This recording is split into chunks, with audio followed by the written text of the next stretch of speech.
Wanted to talk to Brian about Kurt Cobain 20 years ago. Tomorrow took his life.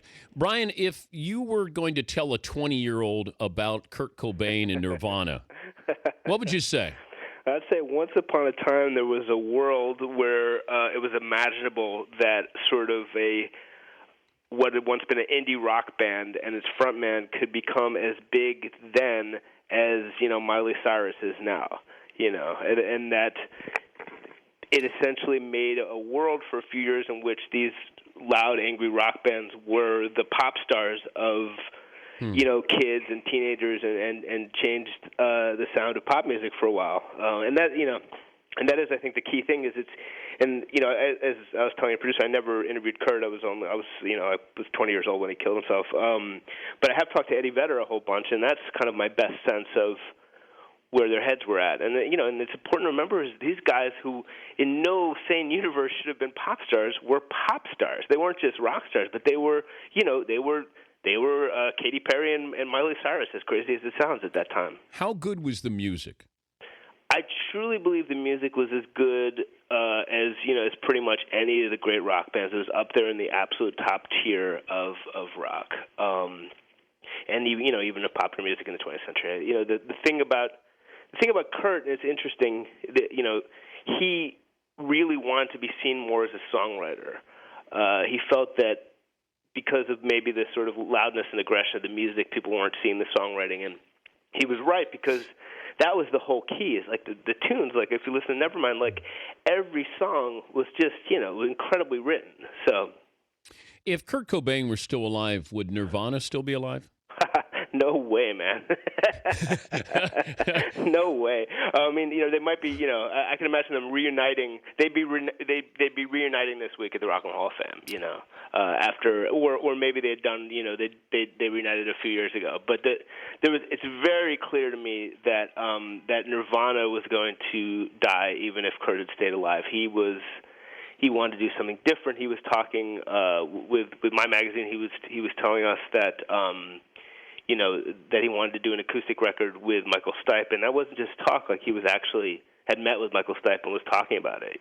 There was a story that I heard, and it has to do with Michael Stipe and REM, that they were going to call their album "Monster," "Blow Your Head Off," and they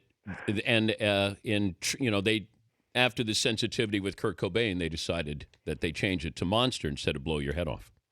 I never heard that, but certainly if that was going to be the title, I understand why they changed it. Because I know that they had a relationship. Cobain, I think, looked up to Michael Stipe. Eddie Vedder's relationship with Kurt Cobain, wasn't it fractured a little bit, or he always wondered if Kurt Cobain respected Pearl Jam?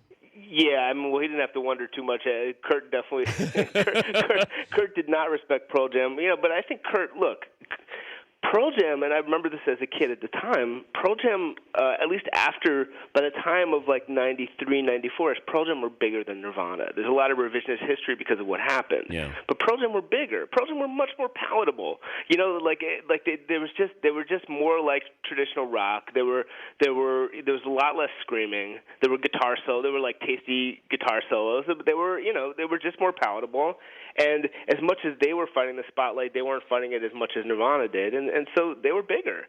So that drove, I think, Kurt crazy, and that was part of the problem. So Kurt said terrible things about Pearl Jam, but eventually, I think he hated the band and the idea of the band more than Eddie himself. He saw, this is kind of famous, but he saw Ed perform at one of the Video Music Awards and told him, you actually have some soul, which he does, and there's also Ed told me about slow dancing with Kurt under the stage as Eric Clapton played "Tears in Heaven." That is a thing that apparently actually happened. Wait, what? Yes,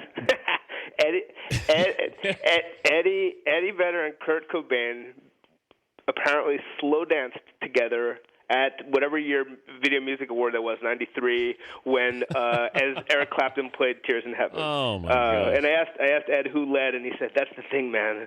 No one was leading." As you look back, Brian, we're talking to Brian Hiatt, a Rolling Stone senior writer. Dave Grohl have the most talent out of that group? Well, instrumentally, if we're talking about just pure instrumental chops, like, was Dave Grohl a better drummer than Kurt Cobain was a guitarist? And on a technical level, yeah, absolutely. But Grohl was a guitar player who became a drummer, though, didn't he? I believe that he was a drummer who became a guitar player, but I'm not. But Okay. he certainly was both. I mean, he was already playing both at that time. Okay. But he, I mean, Dave Grohl. Here's the thing.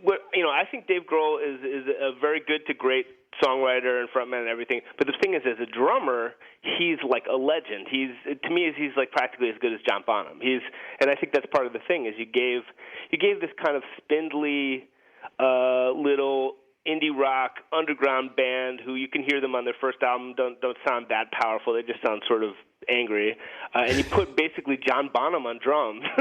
Well, and I think that explains a lot of what happened to Nirvana. But Kurt's talent as a songwriter and a vocalist cannot be discounted. He was a tremendous talent, even if he wasn't Stevie Ray Vaughan on the guitar, but he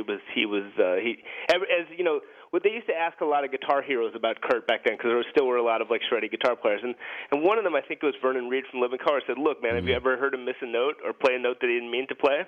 So he played what he needed to play for his music. Is there somebody right now today that we're going to be talking about, a band in 20 years? I don't know that there's a rock band right now that we're going to be talking about the same way that we're talking about Nirvana. I hope there's one bubbling under that's going to come. I think people will be talking about Arcade Fire, et cetera, but on the level of Nirvana, I just don't see it. You also spent some time with Gene Simmons and Kiss, and I can't believe I felt sorry for Gene Simmons after I was done with the article. I think you could feel sorry for almost all of those guys except for maybe Paul Stanley. It seemed like he had his priorities and he had a great life, but Gene Simmons was kind of alive in a wax museum, and it was his life there. So your take on being around him? I thought he was a much more complex and even likable character than people might imagine. I thought he was pretty fascinating. I think he's someone who put up a lot of walls around himself and still has this huge persona and has this tremendous desire for attention. Just this. But it's not that different in a way. He's not technically the front man of Kiss, but you get this. There's this like. A lot of these guys who need to be on stage every night, there's some burning hole inside of them. Someone said that rock and roll is all just one long shout of daddy, and I presented that to Gene Simmons, whose father abandoned him, and he's like, that's pretty good. So it is they're filling something, and he's got a void that he's trying to fill with a lot of different things. Man, certainly interesting. I was never a fan of the music. I mentioned this a little while ago. The only song I really liked was Ace Frehley's Back in the New York Groove, and that wasn't even Kiss. But and he didn't even write it, but yes. Why let that get in the way? Right. If I said you can have a Final Four frontman, who would be your Final Four? Outside of Kiss, yeah. Yeah, they can be, yeah. Not Kiss. Final Four frontman. Wow. Prince, Bruce Springsteen, James Brown, Tina Turner. Wow. So no Jagger, no Plant.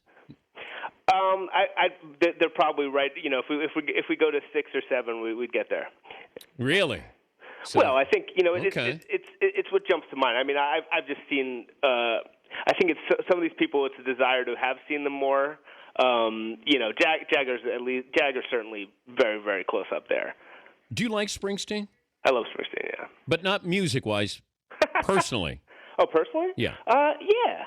I do. I mean, I think. I have interviewed him a couple times, and I think it's hard to you're the 10,000th person to interview him, so it's a little hard to it's a little hard to sort of establish yourself as a human being in front of that situation. It's the same with any of these guys who've been interviewed that many times, But also I'm from New Jersey. I'm from the same county as Springsteen, so I'm pretty biased. We're crazy about Springsteen in Jersey.